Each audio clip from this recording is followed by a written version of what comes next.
ચલો મિત્રો, તો અત્યારે આપણે જે ટોપિક જોવાના છીએ એ છે બિંદુવત વિદ્યુતભારોના તંત્રની સ્થિતિ ઉર્જા. ઓકે, મતલબ potential energy of system of point charges. Potential energy of system of point charges. Okay, તો અહીંયા આગળ બિંદુવત વિદ્યુતભારોના તંત્રની સ્થિતિ ઉર્જા, potential energy of system charges. તો આમાં તમને જે બેઝિક છે એવું તમને સમજાવો પહેલાં, અને પછી આપણે આગળ જઈએ. પહેલાં તો આપણે સમજી લીધું છે કે ભાઈ સ્થિતિ ઉર્જા કોને કહેવાય. બરાબર છે. આપણે ભણી ગયા એ પ્રમાણે કે સ્થિતિ ઉર્જાનું સૂત્ર આપણે એક તો જાણીએ છીએ. પોટેન્શિયલ એનર્જીનું ઇક્વેશન જે છે એ આપણે જાણીએ છીએ. ઇક્વેશન છે you is equal to QV. Okay, હવે આ ઇક્વેશન કઈ રીતે હતું જરા એને પણ એકવાર રિકોલ કરી દઈએ, યાદ કરી દઈએ. તો એકમ ધન વિદ્યુત ભાર હોય તો એની ઉર્જા વી જેટલી હોય, તો ક્યુ જેટલો કોઈ પણ વિદ્યુત ભાર હોય તો એની ઉર્જા કેટલી હોય, તો ક્યુવી. એને કહેવાય પોટેન્શિયલ એનર્જી, સ્થિતિ ઉર્જા. If unit positive charge then energy is called V. Okay, if any charge Q then energy is QV. બરાબર છે. આ થિયરી જરા કંઈક આપણી આ રીતે હતી, એને એકવાર જરા રિકોલ કરી દઉં કે તમારા સ્પેસમાં, અવકાશમાં કોઈ પણ વિદ્યુતભાર ચાર્જ તમે અહીંયા પ્લેસ કરેલો હોય તો અહીંયા આગળ કોઈ પણ પોઈન્ટ પાસે આ ઇલેક્ટ્રિક ફિલ્ડ છે, એની અંદર આ ઇલેક્ટ્રિક ફિલ્ડ વિદ્યુત ક્ષેત્ર છે. ઓકે, આ વિદ્યુત ક્ષેત્ર છે. એની અંદર કોઈ પણ પોઈન્ટ પી પાસે પોટેન્શિયલ કેટલું હોય, તો પોટેન્શિયલ ત્યાં આગળનું સ્થિતિમાન કેટલું હોય, તો ત્યાં આગળનું સ્થિતિમાન એટલે એકમ ધન વિદ્યુતભારની ઉર્જા. આવું આપણે કહેતા ને, સ્થિતિમાન એટલે એકમ ધન વિદ્યુતભારની ઉર્જા. તો v is equal to U by Q એવું પણ લખાય, એવું મેં તમને કહ્યું હતું. તો u ઇઝ ઇક્વલ ટુ શું લખાય, તો u is equal to QV લખાય. બરાબર છે. તો u is equal to QV જે ઇક્વેશન છે એ ક્યારે યુઝ થાય, તો u is equal to QV equation જે છે એ ઇલેક્ટ્રિક ફિલ્ડમાં કોઈ પણ પોઈન્ટ પાસે તમને સ્થિતિમાન ખબર હોય v.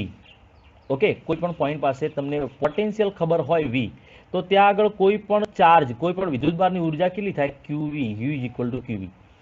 તો u is equal to QV એ તમને કોઈ પણ પોઈન્ટ પાસે સ્થિતિમાન ખબર હોય, લાઈક આ પોઈન્ટ પાસે સ્થિતિમાન 10 વોલ્ટ છે. ઓકે, અને ત્યાં q ઇઝ ઇક્વલ ટુ 2 કુલમનો ચાર્જ મૂક્યો આપણે.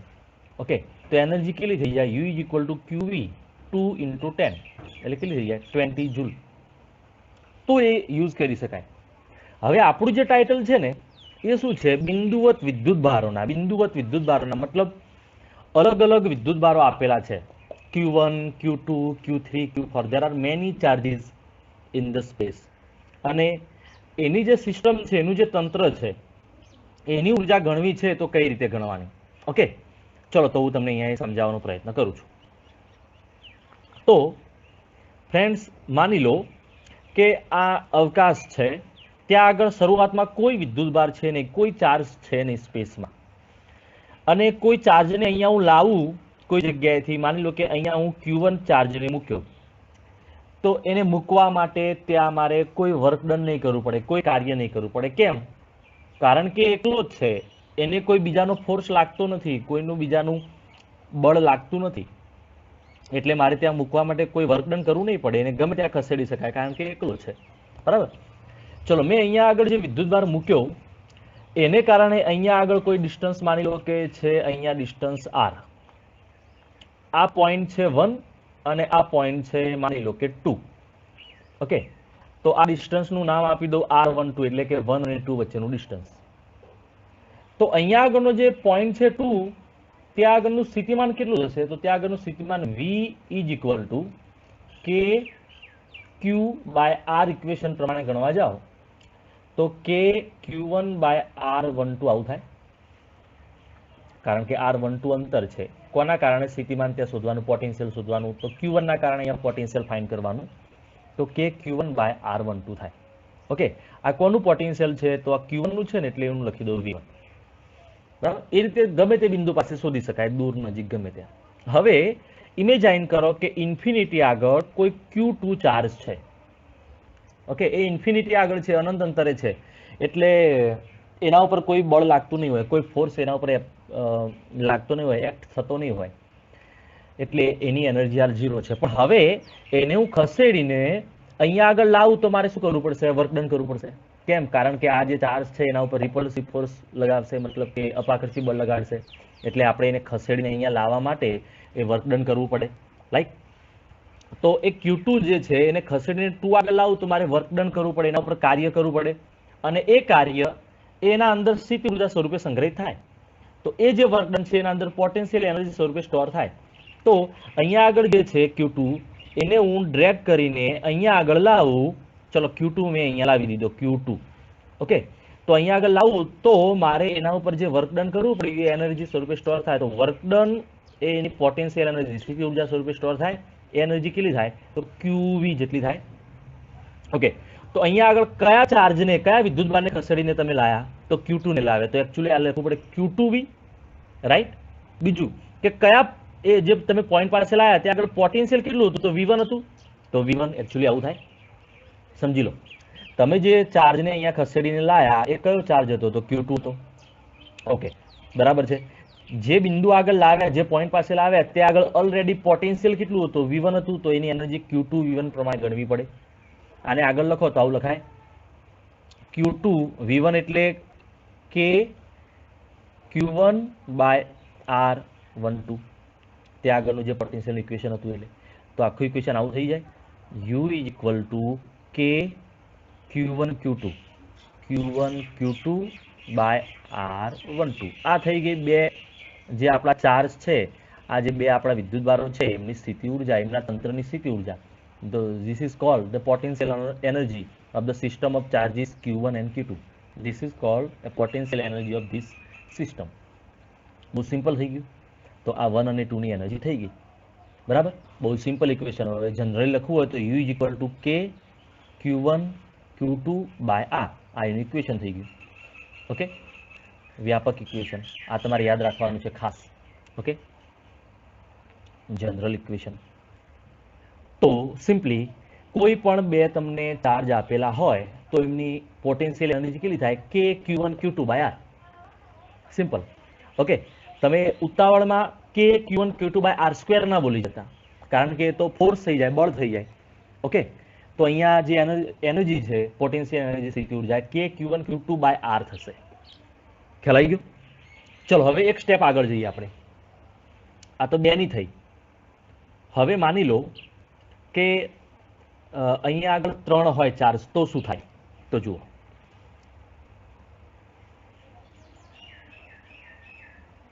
ત્રણ વિદ્યુતભારોના તંત્ર માટે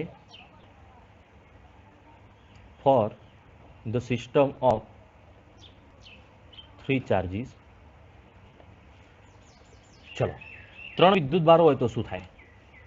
તો જુઓ, 3 વિદ્યુતભાર હોય, અહીંયા આગળ હું લઈ લઉં Q1, અહીંયા આગળ હું લઈ લઉં Q2, અહીંયા આગળ હું લઈ લઉં Q3. આ વખતે 3 પોઈન્ટ ચાર્જીસ છે.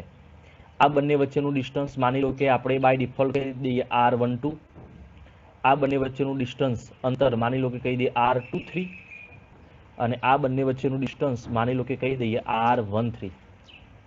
ઓકે, ચલો તો હવે અહીંયા આગળ આ જે છે એમાં પોટેન્શિયલ એનર્જી તંત્રમાં, સિસ્ટમમાં ફાઇન્ડ કઈ રીતે કરવાની? તો U ઇઝ ઇક્વલ ટુ, તમારે દરેક બે વિદ્યુતભારો આ રીતે બે જે ચાર્જ બને ને એ બે ચાર્જની ગણતરી કરવાની થાય, મતલબ પેર બનાવવાની થાય, જોડ બનાવવાની થાય. સૌથી પહેલા તો આ જે છે એ એકબીજા ઉપર ફોર્સ લગાવશે. એકબીજા ઉપર ફોર્સ લગાડે એટલે એમની એનર્જી કેટલી થાય? તો આ બંનેની પેર માટે શું લખવાનું થાય? તો K Q1 Q2 by R12 લખવાની થાય, પ્લસ આ બંનેની પેર બને. ઓકે, તો એની શું થાય? K Q2 Q3 by R23 થાય, પ્લસ આ બંનેની પેર બને અહીંયા. ઓકે, તો એની કેટલી થાય? K Q3 Q1 by R13 જે એનું ડિસ્ટન્સ છે. તો મતલબ ટોટલ 3 એનર્જી છે એનું સમ કરવો પડે. તો તમે સમજી ગયા કે હવે 4 હોય તો એ રીતે આગળ કેલ્ક્યુલેશન કરવાનું થાય, 5 હોય તો એ રીતે કેલ્ક્યુલેશન કરવાનું થાય. મતલબ તમારી સિસ્ટમમાં જેટલી પેર બને ને એ બધી ગણવાની થાય. એ બધી જે જોડ બને એની એનર્જીનું એડિશન કરવાનું થાય. એને કહેવાય આપણા તંત્રની સ્થિતિ ઉર્જા. આઈ હોપ કે આમાં તમને ખ્યાલ આવી ગયો. થિયરી તૈયાર કરવાની જરૂર નથી, એના ઇક્વેશન યાદ રાખવાનું જરૂર છે. તો આનું જે જનરલ ઇક્વેશન છે એ તમારે યાદ રાખવાનું કે કોઈ પણ પેર માટે ઇક્વેશન u ઇક્વલ ટુ કે Q1 Q2 બાય એ બંને વચ્ચેનું ડિસ્ટન્સ, આ જે ઇક્વેશન છે એ યાદ રાખવાનું થાય. ખ્યાલ આવી ગયો બધાને? તો અહીંયા આગળ આપણે જોયું કે બિંદુવત વિદ્યુતભારના તંત્રની સ્થિતિ ઉર્જા એટલે કે potential energy of system of charges. હવે આને એક એક્ઝામ્પલથી આપણે સમજીએ. માની લો કે આપણને અહીંયા આગળ એક સ્ક્વેર આપેલું છે, ચોરસ આપેલું છે, એના દરેક કોર્નર ઉપર Q1 Q2 Q3 Q4 એ રીતે ચાર્જ આપેલા છે અને એની સાઈડ આર આપેલી છે આપણને, બરાબર? તો આની ટોટલ એનર્જી કેટલી થાય? મેં કહ્યું એ પ્રમાણે તમારે જેટલી પણ પેર બને એ બધી પેરને કન્સિડર કરવાની થાય. તો જુઓ, યુ ઇઝ ઇક્વલ ટુ સૌથી પહેલાં તો આ બંનેની પેર બને એટલે તમે લખો કે Q1 Q2 by R plus એ રીતે આ બંનેની પેર બને કે Q2 Q3 બાય આર. એ રીતે આ બંનેની પેર બને કે Q3 Q4 બાય આર. એ રીતે આ બંનેની પેર બને અહીંયા આગળ કે Q1 Q4 by R. Okay, હજી બે પેર રહી જાય છે, હાઇપોટેનિયસ ઉપર અથવા કહો કર્ણ ઉપર. અહીંયા આગળ આ જે છે, ઓકે, એનું ડિસ્ટન્સ એકચ્યુઅલી કેટલું થાય તમને હવે ખબર હશે, √2r થાય. આર અને આર હોય એટલે √2r થાય, એનું કર્ણ છે હાઇપોટેનિયસ એટલે. તો પ્લસ હજી એડ કરવાનું થાય કે Q1 Q3 by √2r plus એ રીતે આ બંનેની થાય પેર. ઓકે, કે Q2 Q4 by √2r. Okay, તો આ થઈ ગઈ પોટેન્શિયલ એનર્જી. ખ્યાલ આવી ગયો બધાને? ચલો, તો આ એક એક્ઝામ્પલથી સમજાવ્યું. હવે ટૂંકમાં આટલું યાદ રાખવાનું છે કે તમે જે પણ સિસ્ટમ આપી હોય એમાં પોટેન્શિયલ એનર્જી સ્થિતિ ઉર્જા ગણવા માટે તમારે પેર બનાવવાની થાય. હવે અહીંયા આગળ જે છે કેટલાક મુદ્દાઓ હું ક્લિયર કરી દઉં, બરાબર છે? કારણ કે એ સમજવા બહુ ખાસ જરૂરી છે મુદ્દાઓ. કે અહીંયા આગળ જે આપણે એક્ઝામ્પલ જોયું તો પહેલું કે U12 એટલે Q1 ને Q2 ની પોટેન્શિયલ એનર્જી કે Q1 Q2 બાય R12. આ કોની પોટેન્શિયલ એનર્જી, આ સ્થિતિ ઉર્જા કોની થાય? Q1 ની થાય કે Q2 ની થાય? તો ના, આ આખી સિસ્ટમની થાય. યાદ રાખો, પોટેન્શિયલ એનર્જી હંમેશા સિસ્ટમની જ હોય. ઓકે, એમાં ક્યાંક ના ક્યાંક સિસ્ટમ છુપાયેલી હોય. ધારો કે એક્ઝામ્પલ તરીકે કહું, આપણે 11th માં ભણી ગયા કે ચલો આ માઉસ છે, આ માઉસને હું અહીંયા h હાઈટ ઉપર રાખું તો આની પોટેન્શિયલ એનર્જી, આની સ્થિતિ ઉર્જા કેટલી? તો તમે કહેશો mgh. mgh કોની એનર્જી? તો તમે કહેશો માઉસની, બરાબર? પણ એકચ્યુઅલી એ માઉસની નથી, એ માઉસ અને અર્થ પૃથ્વી બંનેના તંત્રની છે. પણ શું કે પૃથ્વી છે એનું ખાસ હલનચલન થાય નહીં, બિલકુલ થાય નહીં, એટલે તમે માઉસની જ કહો. તો આ જે છે એ માઉસની એનર્જી કહેવાય. પણ અહીંયા તો વિદ્યુત ભારો છે, બંને ઉપર લાગુ પડે, એ બંને છે મૂવમેન્ટ કરી શકે, હલનચલન કરી શકે, એટલે તમારી જે એનર્જી છે ને એ બંનેની કન્સિડર કરવી પડે, રાઈટ? તો એ રીતે આ જે છે આખા તંત્રમાં બધાની આવી જાય. ઓકે, બીજી એક વસ્તુ તમને ખાસ કહેવા માંગુ છું કે જ્યારે તમે પોટેન્શિયલ એનર્જીનું કેલ્ક્યુલેશન કરતા હોવ,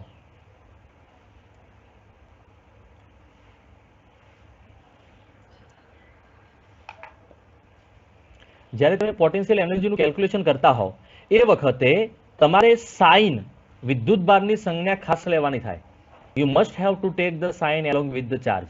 ઓકે, કારણ કે આ છે ને અદિશ રાશિ છે, સ્કેલર ક્વોન્ટિટી છે. આમાં સાઇન છે ને બહુ ઇમ્પોર્ટન્ટ છે, કારણ કે સાઇનથી તમને ખબર પડે કે ભાઈ સ્થિતિ ઉર્જા વધે છે કે ઘટે છે. માઇનસ હોય તો સ્થિતિ ઉર્જા ઘટી કહેવાય, પ્લસ હોય તો સ્થિતિ ઉર્જા વધી કહેવાય. મતલબ માઇનસ સાઇન હોય તો પોટેન્શિયલ એનર્જી ઇન્ક્રીઝ થાય અને પોઝિટિવ હોય તો ઇન્ક્રીઝ થાય, પ્લસ હોય તો ઇન્ક્રીઝ થાય, નેગેટિવ હોય તો ડિક્રીઝ થાય. એટલે તમારે સાઇન લેવી જ પડે ખાસ, બરાબર? એક આ ખાસ હું તમને વસ્તુ કહી દઉં છું. એટલે સંજ્ઞા સાથે વિદ્યુત ભાર લેવા. Take value of charge with sign. Okay, એક આ ખાસ વસ્તુ યાદ રાખવાની છે. આખા ચેપ્ટરમાં યુ અને વી આ જે છે બંનેમાં સાઇન લેવી જ પડે. ક્યુ છે એ સંજ્ઞા સાથે લેવો જ પડે. ખ્યાલ આવી ગયો? એક આ તમે ખાસ યાદ રાખજો. તો એના ઉપરથી આપણે એક એમસીક્યુ જોઈએ. એમસીક્યુ છે, આવા એમસીક્યુ ખાસ નીટમાં અને ગુજકેટમાં આવી ગયેલા છે. જો તમને કહું, 2 proton approaches to each other, then the energy, potential energy of the system will increase, decrease, remain constant. ગુજરાતીમાં બે પ્રોટોન એકબીજાની નજીક આવી રહ્યા છે તો તંત્રની સ્થિતિ ઉર્જા વધશે, ઘટશે કે શું થશે? ચલો આવું આપેલું હોય તો શું કરવાનું? તો આમાં હું આ જે ઇક્વેશન છે ને એનો યુઝ નથી કરતો, આ તો સિમ્પલ તમને આવડી જશે. આની એનર્જી કેટલી થાય? તો ઈ બંનેનો ચાર્જ હોય તો potential energy E is equal two કે ઈ એટલે ઈ સ્ક્વેર બાય આર. આવું ઇક્વેશન ના ઇક્વેશનનો યુઝ નથી કરવો આપણે. બે પ્રોટોન એકબીજાની નજીક આવતા હોય તો નજીક આવે એ વખતે એમની કાઇનેટિક એનર્જી, ગતિ ઉર્જા છે એ ઓછી થાય. નજીક આવેલી અપાકર્ષણ રિપલ્સનના કારણે કાઇનેટિક એનર્જી ઓછી થાય ને, તો ગતિ ઉર્જા ઓછી થાય તો સ્થિતિ ઉર્જા વધે, પોટેન્શિયલ એનર્જી ઇન્ક્રીઝ થાય. બસ આ રીતે વિચારવાનું છે. ચલો માની લો કે proton and electron approaches to each other, then the potential energy of the system will be. Proton અને ઇલેક્ટ્રોન એકબીજાની નજીક આવે છે તો શું થશે?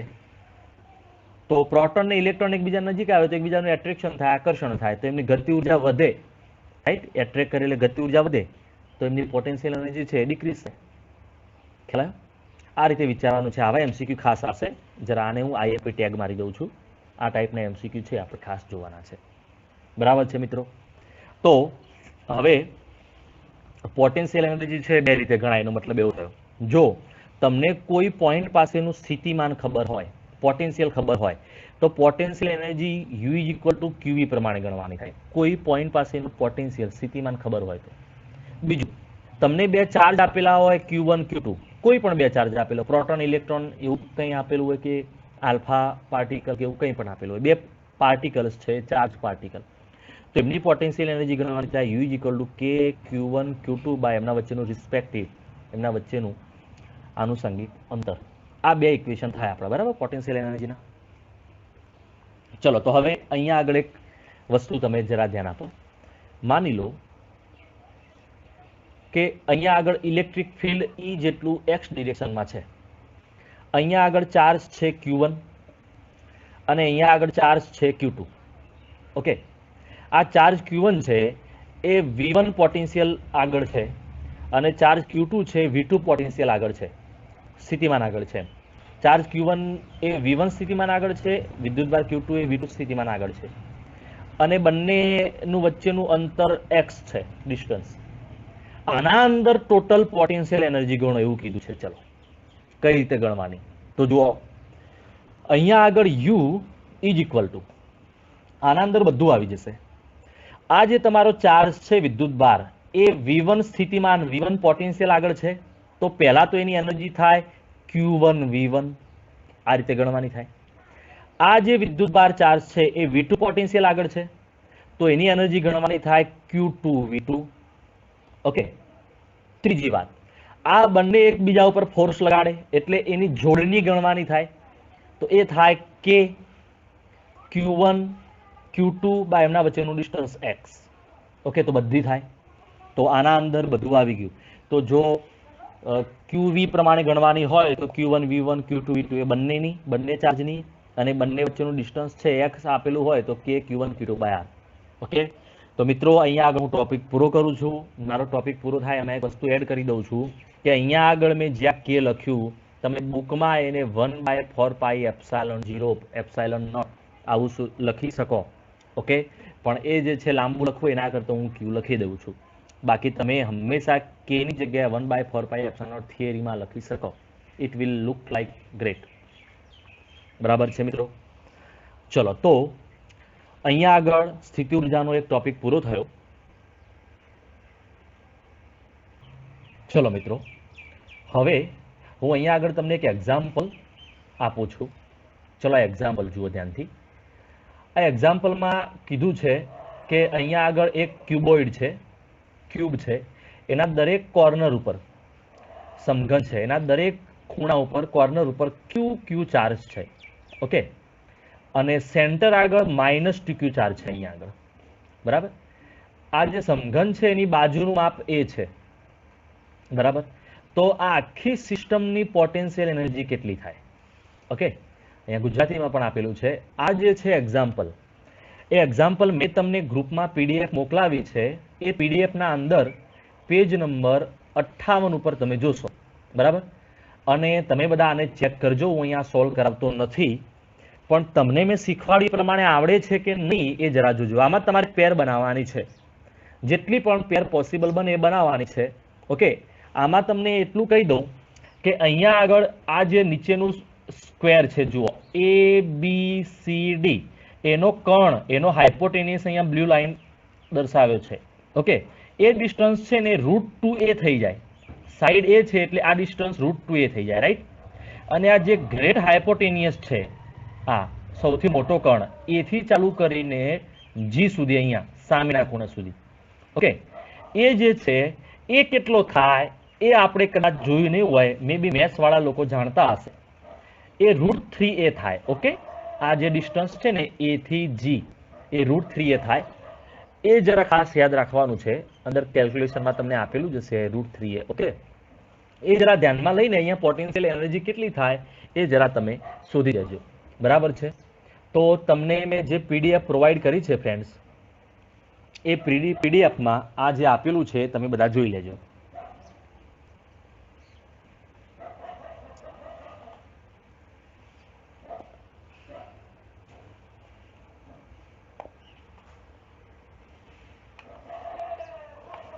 ચલો મિત્રો,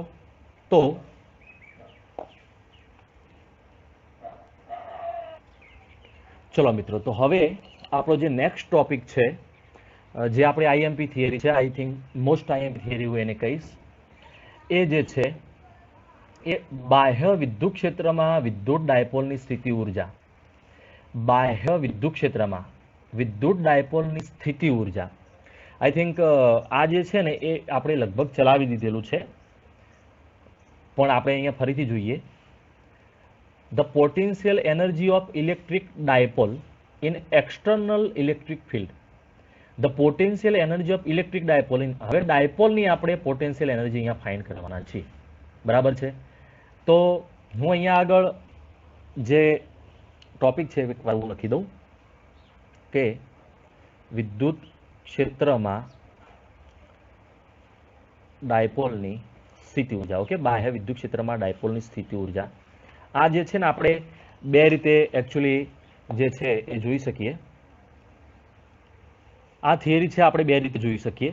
okay, the potential energy of dipole in external electric field. પહેલાં જે આપણી મેન કેલ્ક્યુલેશન છે જોઈએ, પછી એના જે ઇઝી કેલ્ક્યુલેશન છે આપણે આઈ થિંક ફર્સ્ટ ચેપ્ટરમાં work done to rotate dipole, ડાયપોલને ફેરવવા માટે જરૂરી કાર્ય, એનું ઇક્વેશન મેં તમને લખાવેલું. એ જે છે એ ઇક્વેશન અહીંયા કામમાં આવશે. બાય ધ વે આપણે આની જે પ્રોપર રીત છે એ જરા જોઈ લઈએ. બે રીતે કેલ્ક્યુલેશન કરીએ. એમાં પહેલું કેલ્ક્યુલેશન છે આઈએમપી થિયરી છે, એટલે તમે આને જરા ખાસ ફોકસ કરશો. સપોઝ, ધારો કે here we are given A uniform external electric field. Okay, it is acting in this direction. આ બાજુ વિદ્યુત ક્ષેત્ર આપેલું છે, બરાબર. સમાન વિદ્યુત ક્ષેત્ર છે, યુનિફોર્મ ઇલેક્ટ્રિક ફિલ્ડ છે. એની અંદર અહીંયા આગળ એક ડાયપોલ પ્લેસ કરેલો છે. ઓકે, આ જે ડાયપોલ છે એનો અહીંયા ચાર્જ વિદ્યુતભાર +q છે. અહીંયાનો જે ડાયપોલ છે એનો વિદ્યુતભાર અહીંયા -q છે. એમના વચ્ચેનું ડિસ્ટન્સ આપણે જે જનરલી લઈએ છીએ 2a છે. ઓકે, અને અહીંયા એંગલ થીટા બને છે. એટલે કે ઇલેક્ટ્રિક ફિલ્ડ સાથે એની જે ડાયપોલ મોમેન્ટ છે P, ઓકે, એનો એંગલ થીટા છે. ઓકે, આ જે પોઈન્ટ છે એને હું A કહી દઉં, આ જે પોઈન્ટ છે એને હું B કહી દઉં. ચલો, તો અહીંયા આગળ જે ડાયપોલ આપણે મૂકેલો છે એની એનર્જી આપણે ફાઇન્ડ કરવી છે, એની પોટેન્શિયલ એનર્જી, સ્થિતિ ઉર્જા આપણે શોધવી છે ડાયપોલની. એટલે એવું સહેલું નથી કે ભાઈ ક્યુની શોધી દો, એટલે કે -q ની શોધી દો, +q ની શોધી દો અને એની ટોટલ શોધી દો એટલે થઈ જશે. આપણે મેં આગળ સમજાવ્યું હતું એવું નથી. ઓકે, અહીંયા આગળ આપણે પ્રોપર રીતથી જવું પડશે અને એક સહેલો રસ્તો વિચારવો પડશે.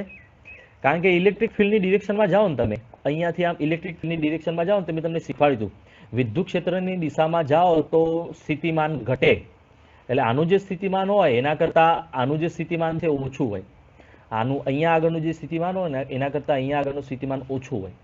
ઓકે, કેમ? કારણ કે વિદ્યુત ક્ષેત્રની દિશામાં જાઓ તો સ્થિતિમાન ઘટે.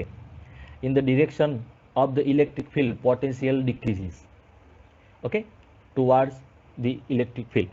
તમે ઇલેક્ટ્રિક ફિલ્ડની ડિરેક્શનમાં મૂવ થાઓ તો પોટેન્શિયલ ડિક્રીઝ થાય. એટલે અહીંયા હું શું રસ્તો વાપરવાનો છું? તો આમાં બંનેની મારે એનર્જી ના ગણવી પડે અને કોઈ એકની જ ગણવી પડે એ માટે એવું એક આઈડિયા વાપરું. હું એવું ધારી લઉં, યાદ રાખો કે પોટેન્શિયલ એનર્જી છે ને એ કોઈ પણ જગ્યાએ પોટેન્શિયલ છે ને કોઈ પણ જગ્યાએ ઝીરો કરી શકાય. કારણ કે પોટેન્શિયલની એબ્સોલ્યુટ વેલ્યુ, નિરપેક્ષ વેલ્યુ ઇમ્પોર્ટન્ટ નથી, પોટેન્શિયલનો ડિફરન્સ ઇમ્પોર્ટન્ટ છે. બરાબર? એક કામ કરો, આ જે ટોપિક છે ને હું પહેલા તમને પ્રોપરલી સમજાવી દઉં. કે મેં તમને સમજાવ્યું કે સ્થિતિમાન છે ને, સ્થિતિમાનનું નિરપેક્ષ મૂલ્ય અગત્યનું નથી, સ્થિતિમાનનો તફાવત અગત્યનો છે. The absolute value of potential is not important. Okay, the relative value is important. The difference is important. How? તો જુઓ, અહીંયા આગળ જે છે કોઈ પોઈન્ટ P છે, બરાબર? એનો પોટેન્શિયલ એ માની લો કે 10 વોલ્ટ છે. અહીંયા આગળ કોઈ પોઈન્ટ છે Q, એનું સ્થિતિમાન માની લો કે 8 વોલ્ટ છે. ઓકે, તો VQ માઇનસ VP નો આન્સર કેટલો થાય? તો 8 માઇનસ 10 એટલે કેટલો થાય? -2 વોલ્ટ. આને રીડ કઈ રીતે કરાય મેં તમને કહી દીધું. તો P ની સાપેક્ષે Q નું સ્થિતિમાન એવું કહેવાય ને, P ની સાપેક્ષે Q નું સ્થિતિમાન, the potential of Q with respect to P, એ રીતે આને રીડ થાય. અહીંયા -2 આન્સર આવ્યો, મતલબ શું થયું? P કરતા Q નું પોટેન્શિયલ એ -2 જેટલું ઓછું છે. P કરતા Q નું સ્થિતિમાન -2 જેટલું ઓછું છે. ઓકે, મતલબ બંને વચ્ચેનો ડિફરન્સ કેટલો થયો? -2. એનો મતલબ એવો થાય કે ફ્રેન્ડ્સ, આ જે ફિગર છે ને એને સિમ્પલી આ રીતે પણ હું ડ્રો કરી શકું. P અને Q બંને વચ્ચેનો ડિફરન્સ, બંને વચ્ચેનો તફાવત -2 રહેવો જોઈએ. મતલબ આનો વોલ્ટ હું 0 કહી દઉં તો આનો -2 લખી શકાય. ઓકે, તો એ સેમ જ થયું ને ઉપરનું. તમે કરો VQ minus VP is equal two Q નું પોટેન્શિયલ -2 અને P નું 0, તો -2 આન્સર આવી ગયો. તો એનો મતલબ શું થયો? આનું 10 હતું અને આનું 8 હતું, એ ઇમ્પોર્ટન્ટ નથી, બંને વચ્ચેનો ડિફરન્સ ઇમ્પોર્ટન્ટ છે. એટલે મેં શું કર્યું કે આ P નું છે ને એનું હું 0 કહી દઉં. તો ડિફરન્સ -2 ઓબ્ટેન કરવા માટે, જાળવવા માટે અહીંયા આગળ આનું -2 વોલ્ટ કહી દઉં. ઓકે, તો VQ માઇનસ VP -2 - 0 એટલે -2 વોલ્ટ. ખ્યાલ? એટલે મતલબ 0 વોલ્ટ ગમે ત્યાં લઈ શકાય, કારણ કે ડિફરન્સ ઇમ્પોર્ટન્ટ છે. તમને યાદ છે 11મા ધોરણમાં આપણે કહેતા કે સ્થિતિ ઉર્જા ગમે ત્યાં 0 લઈ શકાય. Potential energy can be taken 0 at any level, કોઈ પણ જગ્યાએ, કારણ કે મેન્ડેટરી છે, સોરી આર્બિટરી છે, ગમે ત્યાં લઈ શકાય. બરાબર? ચલો, તો અહીંયા આગળ હું શું કરું છું થિયરીમાં? હું થિયરી ઇઝી કરવા માટે આ બંનેની એનર્જી ગણવી ના પડે એ માટે હું શું કહી દઉં કે અહીંયા આગળનું પોટેન્શિયલ છે ને 0 છે, VA ઇઝ ઇક્વલ ટુ 0 એવું ધારી દઉં. ઓકે, તો આ જે છે ને ઇલેક્ટ્રિક ફિલ્ડ, એની આ જે પરપેન્ડિક્યુલર લંબ લાઈન છે, આને સમસ્થિતિમાન પૃષ્ઠ કહેવાય. ખબર પડે છે મિત્રો? આ સમસ્થિતિમાન પૃષ્ઠ કહેવાય. ઓકે, આ સમસ્થિતિમાન પૃષ્ઠ ઉપર આપણે સ્થિતિમાન કેટલું ધારી દીધું? 0 ધારી શકાય. એની સાપેક્ષે આનું સ્થિતિમાન એ VB છે. ડિફરન્સ ઇમ્પોર્ટન્ટ છે એટલે આનું 0 લઈ લઈએ અને આનું કંઈક તો હશે, એ છે VB. તો આ સમસ્થિતિમાન પૃષ્ઠ ઉપર પોટેન્શિયલ VB છે. ઓકે, તો આ જે ઇક્વી પોટેન્શિયલ સરફેસ ઇલેક્ટ્રિક ફિલ્ડને પરપેન્ડિક્યુલર હોય એના ઉપર પોટેન્શિયલ 0 લીધું, તો આનું પોટેન્શિયલ એની રિસ્પેક્ટમાં VB થઈ જાય. જેમ આનું કીધું હતું ને મેં કે 0 હોય તો આનું -2 થઈ જાય, એ રીતે અહીંયા આગળ આનું પોટેન્શિયલ જે છે એવું 0 લઈ લે તો એની રિસ્પેક્ટમાં આનું પોટેન્શિયલ VB છે. ઓકે, અને આ જે પરપેન્ડિક્યુલર લાઇન છે એને હું C કહી દઉં, અહીંયા પોઈન્ટ C કહી દઉં. ઓકે, ચલો, તો આપણે ઇક્વેશન યુઝ કરીએ. આપણે ભણી ગયા કે E is equal two -dV/dr, આવું ભણી ગયા. ઓકે, મોટો ડિફરન્સ હોય તો D ની જગ્યાએ ડેલ્ટા લઈ શકાય, એવું મેં તમને કહ્યું હતું. તો એ પરથી E is equal two -Δv/Δx આવું લઈ શકાય. Δx એટલે કયું ડિસ્ટન્સ? એ થિયરીમાં તમે યાદ કરો. મેં થિયરીમાં તમે કહ્યું હતું કે ડેલ્ટા વી અને ડેલ્ટા એક્સ ડિસ્ટન્સ ઇલેક્ટ્રિક ફિલ્ડની ડિરેક્શનમાં વિદ્યુત ક્ષેત્રની દિશામાં હોય. ચલો આપણી પાસે અહીંયા ડેટા મોજૂદ છે એટલે જરા સારું રહેશે. જો અહીંયા તમારે મૂવ કઈ ડિરેક્શનમાં થવાનું થાય મેં તમને સમજાવ્યું હતું. વિદ્યુત ક્ષેત્ર જે બાજુ હોય ડિરેક્શનમાં મૂવ થવાનું થાય તો તમારે ઇક્વેશનમાં E = -dv/dr તો dr એ તમારું વિદ્યુત ક્ષેત્ર જે બાજુ હોય ને એ બાજુ મૂવ થવાનું થાય. પછી અહીંયા આગળ જો મેં કહ્યું માની લો કે ઇલેક્ટ્રિક ફિલ્ડ એક્સ ડિરેક્શનમાં છે અને તમારું સ્થાનાંતર આ બાજુ છે, ડિસ્પ્લેસમેન્ટ આ બાજુ છે, તો તમારે અહીંયા આગળ dx જ લખવાનું થાય. ઇલેક્ટ્રિક ફિલ્ડની ડિરેક્શનનો કમ્પોનન્ટ જ લખવાનું થાય. યાદ છે? ઓકે, ચલો તો અહીંયા આગળ તમે લખતા તો Ex = -dv/dx જે બાજુ ઇલેક્ટ્રિક ફિલ્ડ હોય ને એ બાજુનો કમ્પોનન્ટ લખવાનું થાય. જે બાજુ ઇલેક્ટ્રિક ફિલ્ડ હોય એ બાજુનો વિદ્યુત ક્ષેત્ર હોય એ બાજુનો સ્થાનાંતરનો ઘટક લખવાનો થાય. આવું મેં તમને ભણાવી દીધેલું મિત્રો. ઓકે, ડાઉટ હોય તો તમે મને પૂછી શકો, આપણે અવેલેબલ જ છીએ. તો એ પ્રમાણે E = -ΔV/ΔX. ΔX એટલે અહીંયાથી આ વિદ્યુત ક્ષેત્રની દિશામાંનું સ્થાનાંતર, ઇલેક્ટ્રિક ફિલ્ડની દિશાનું ડિસ્પ્લેસમેન્ટ એટલે ΔX. આ ΔX મૂકવાનું. ખ્યાલ આવ્યો કે નહીં? આ ડિસ્ટન્સ નહીં મૂકવાનું, આ બે વિદ્યુતભારો વચ્ચેનું અંતર નહીં મૂકવાનું. એક સમસ્થિતિમાન પૃષ્ઠથી બીજા સમસ્થિતિમાન પૃષ્ઠનું સીધી રેખાનું મૂકવાનું. એટલે એક ઇક્વિપોટેન્શિયલ સરફેસથી બીજા ઇક્વિપોટેન્શિયલ સરફેસ સુધીનું ઇલેક્ટ્રિક ફિલ્ડની ડિરેક્શનનું મૂકવાનું. ઓકે, ચલો તો હવે નેક્સ્ટ સ્ટેપ. તો E = -ΔV એટલે બંને વચ્ચેનો ડિફરન્સ. ઓકે, તમે A થી B બાજુ જાઓ તો શું લખાય? VB - VA એવું લખાય. એની સાપેક્ષે B નું સ્થિતિમાન એટલે VB - VA. With respect to A the potential of B એટલે VB - VA આવું લખાય બાય ΔX. ચલો ઓકે, નેક્સ્ટ સ્ટેપ. VB છે એની વેલ્યુ મળશે -VA તો કેટલા આપણે લીધા હતા? 0. Okay, by ΔX. ΔX એટલે આ ડિસ્ટન્સ લેવાનું છે. ΔX કેવું થાય તો જરા ફિગર આ રીતે છે.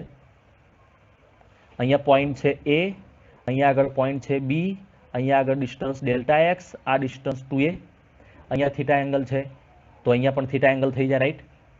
તો અહીંયા થીટા એંગલ છે, અહીંયા થીટા થઈ જાય. ઓકે, ચલો તો આ ΔX તમે કરવું હોય તો આની બાજુ જે છે થીટાની બાજુ, નજીકની બાજુ, પાસેની બાજુ એટલે એડજસન્ટ સાઇડ એ લખવું હોય તો શું થાય? તો cos થીટા = પાસેની બાજુ, એડજસન્ટ side, ΔX by હાયપોટેનિયસ Karna 2A આવું થાય ને. તો ΔX = 2A cos theta, right? આ વેલ્યુ થાય. ચલો આ વેલ્યુ ΔX ની જગ્યાએ મૂકો તો 2A cos થીટા. ઓકે, તો E = -VB/2A cos થીટા. સો અહીંયા આગળ VB = -E/2A cos થીટા આવું થઈ ગયું. ઓકે, ચલો હવે અહીંયા આગળ આ ડાયપોલની આપણે સ્થિતિ ઉર્જા ગણવી હતી. ડાયપોલની સ્થિતિ ઉર્જા ગણવી હતી તો ડાયપોલમાં આની સ્થિતિ ઉર્જા ગણવાની થાય અને આની સ્થિતિ ઉર્જા ગણવાની થાય. તમારે ડાયપોલની પોટેન્શિયલ એનર્જી કેલ્ક્યુલેટ કરવી હોય તો આની પોટેન્શિયલ એનર્જી કેલ્ક્યુલેટ કરવાની અને આની કરવાની. પણ આપણે આઈડિયા વાપરેલો છે પ્રમાણે અહીંયાનું પોટેન્શિયલ 0 છે તો આની પોટેન્શિયલ એનર્જી 0 થશે. U = QV, V0 તો U પણ 0. ઓકે, તો આની પોટેન્શિયલ એનર્જી 0 થશે. ધેટ મીન્સ કે એક કેલ્ક્યુલેશન કરવાનું તો અટકી જ ગયું. હવે ખાલી આનું જ તમારે કેલ્ક્યુલેશન કરવાનું. ચલો તો આની જ પોટેન્શિયલ એનર્જી એટલે આખા ડાયપોલની પોટેન્શિયલ એનર્જી. કેમ? કારણ કે આની તો 0 છે એટલે ખાલી આની જ ગણવાની. ઓકે, તો potential energy of dipole is equal to QVB. આની જ ગણવાની એટલે Q ત્યાંનું પોટેન્શિયલ VB થાય એટલે VB. ઓકે, ચલો તો QVB ની વેલ્યુ હમણાં જ ઓબ્ટેન કરી આપણે. કેટલી શોધી હમણાં? -E/2A cos theta. ચલો -E/2A cos થીટા. ઓકે, તો આ જે છે એમાં Q2A એની જગ્યાએ P લખી શકાય. Okay, dipole moment 2AQ. Okay, એ લખી શકાય ને? તો જે છે એ આવી જશે. એની જગ્યાએ P લખો તો -PE cos થીટા. આ થઈ ગઈ પોટેન્શિયલ એનર્જી, આનું ઇક્વેશન. ઓકે, મોસ્ટ IMP છે, ખાસ યાદ રાખવાનું છે. ઓકે, ચલો તો આગળ માઇનસ કોસ થીટા આવે તો ડોટ પ્રોડક્ટ અદિશ ગુણાકાર સ્કેલર મલ્ટિપ્લિકેશન થાય તો પી ડોટ ઈ આવું લખી શકાય. તો વેક્ટર ફોર્મમાં લખવું હોય તો પી ડોટ ઈ આવું લખી શકાય. ઓકે ચલો તો મિત્રો અહીંયા પોટેન્શિયલ એનર્જીનું ઇક્વેશન આપણે ઓબ્ટેન કરી દીધું. બરાબર. યાદ રાખો કે ટોર્કનું જે હતું ને આવું હતું, એ હતું પી ઈ સાઇન થીટા હતું, રાઈટ. પહેલા ચેપ્ટરમાં જે આપણે જોયું હતું એ ટોર્કનું, એટલે સોરી, તો વેક્ટર ફોર્મ આવું હતું પી ક્રોસ ઈ. ઓકે, એમાં સાઇન આવે, ઓકે, આમાં કોસ આવે અને આગળ માઇનસ આવે. બરાબર છે. તો પોટેન્શિયલ એનર્જીનું ઇક્વેશન થઈ ગયું. ફરીથી એકવાર તમે થિયરી હું જે બોલું છે ફરીથી એકવાર જોઈ લેજો. બરાબર. અહીંયા હું ફરીથી રિવાઇઝ કરવા જાઉં તો વિડીયો છે લોંગ થઈ જશે. આનું જે બીજું કેલ્ક્યુલેશન છે ને એ પણ બહુ ઇઝી છે.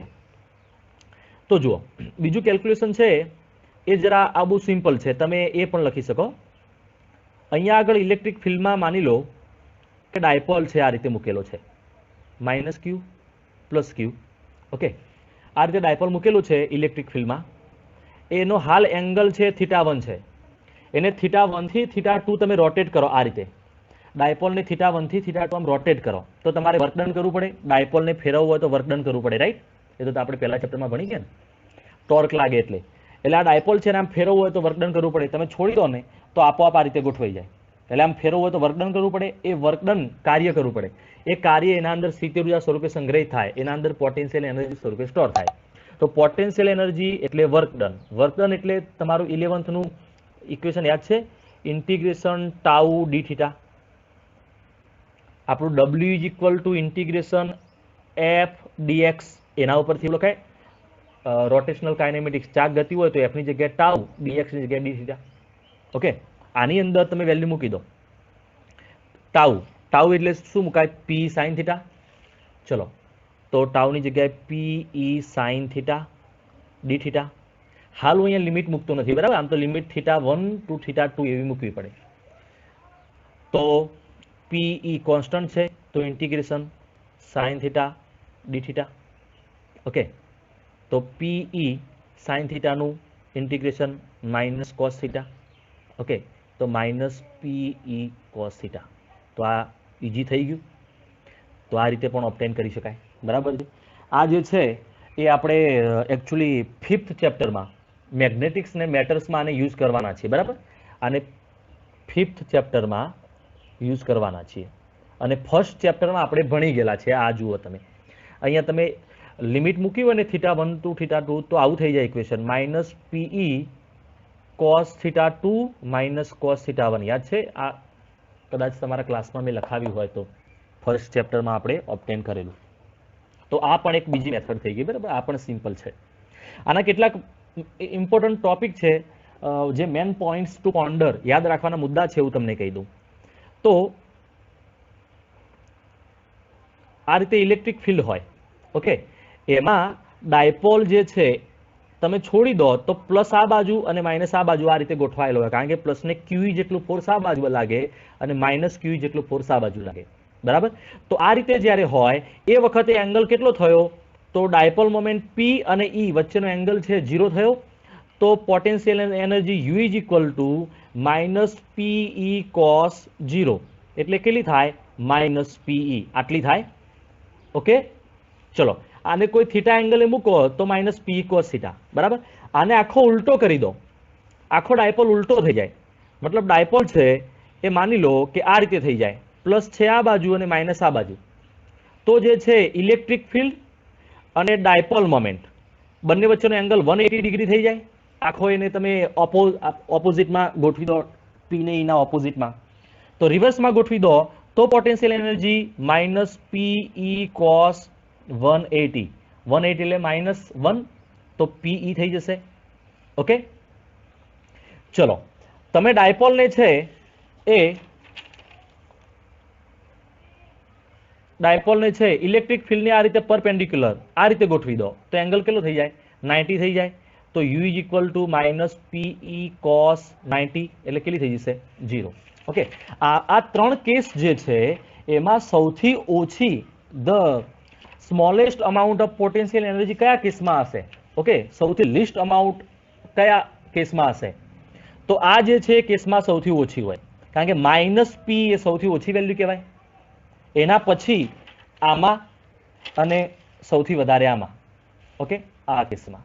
એટલે આ જે છે આ કેસ, ઓકે, એ જે કેસ છે હું અહીંયા લખતો નથી, જરા સમજી લેજો. જ્યારે ડાયપોલ છે ઇલેક્ટ્રિક ફિલ્ડની ડિરેક્શનમાં એની ડાયપોલ મોમેન્ટ હોય એ રીતે ગોઠવાયેલો હોય, આ નેચરલ કન્ડિશન છે. એટલે આને મોસ્ટ સ્ટેબલ ઇક્વિલિબ્રિયમ પોઝિશન કહેવાય. આને કહેવાય ગુજરાતીમાં સ્ટેબલ એટલે સંતુલિત પરિસ્થિતિ. ઓકે, સ્થાયી અવસ્થા. હા, સ્થાયી અવસ્થા કહેવાય આને, સ્થાયી સંતુલિત અવસ્થા કહેવાય, સ્થાયી સંતુલન અવસ્થા કહેવાય.